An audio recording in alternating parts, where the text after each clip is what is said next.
Hi everyone. So in this video, this is going to finalize our discussion of why the family of four dominants concept is so relevant when we're improvising.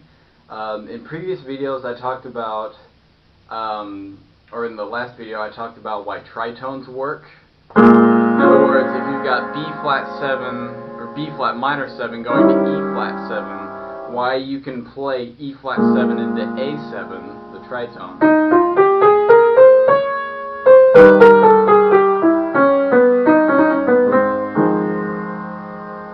Or why you can play the entire tritone against that 2-5.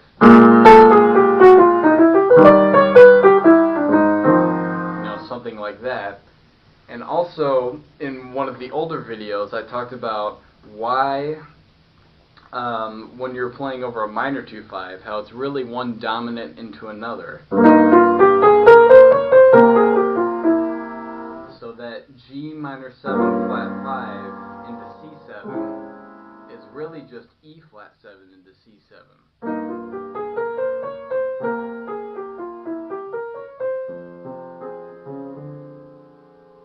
So in this video I'm going to talk about the tritone relationships and why it's relevant from a scale perspective over a minor 2-5. So just to reiterate, over a minor 2-5, if we're just outlining it normally without making use of a tritone, it's a dominant 7 into another dominant 7. And it's a minor third relationship away because, again, those two dominants come from the same fully diminished 7th chord. So G half diminished, or G minor 7 flat 5, going into C7, because G half diminished is built on the third scale degree of the E flat dominant 7 scale. Excuse me.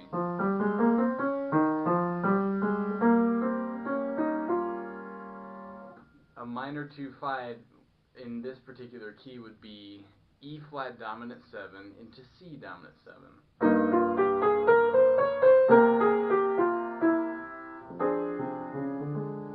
Into F minor 6, or just F minor. So let's talk about how we can utilize the tritone relationship in this. So if my dominant that I'm dealing with here is C dominant 7, the tritone away from C dominant 7 is F sharp 7. So if I were to outline a minor 2-5 in this key using a tritone relationship, scale-wise I would be playing E flat 7 into F sharp 7. So that would look something like this.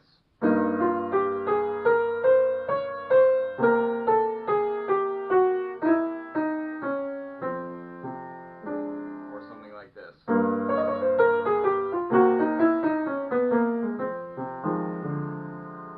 Now, why does that work? I'm going to go back to the family of four dominants again.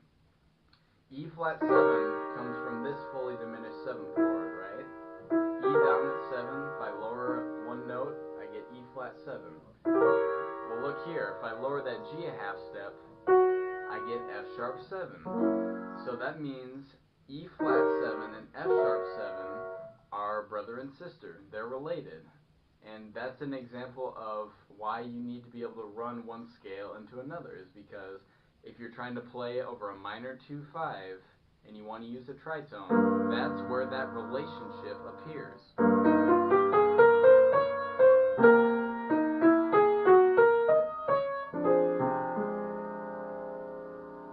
So just to summarize this whole thing, in terms of dominant chords in this family of four dominants, if I take this diminished chord, I get a family of four dominants, right? I get E flat 7, I get F sharp 7, I get A7, and I get C7. So those four dominants. So why would I need to run E flat 7 into A7? That's a regular tritone.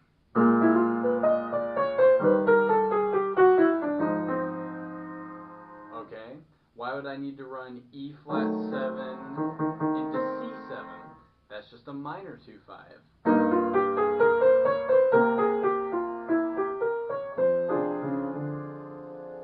And why would I need to run E flat 7 into F sharp 7?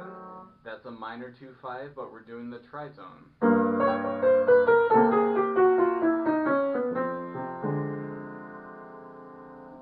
So that shows you why it's important, why we need to be able to improvise confidently over dominant chords by themselves, but also we need to be able to improvise confidently over these dominants into another dominant that come from the same diminished, because if you're not practicing things this way, you're not practicing the music right, because these relationships that stem ultimately from a fully diminished seventh chord allow for the entire harmonic palette to be expressed.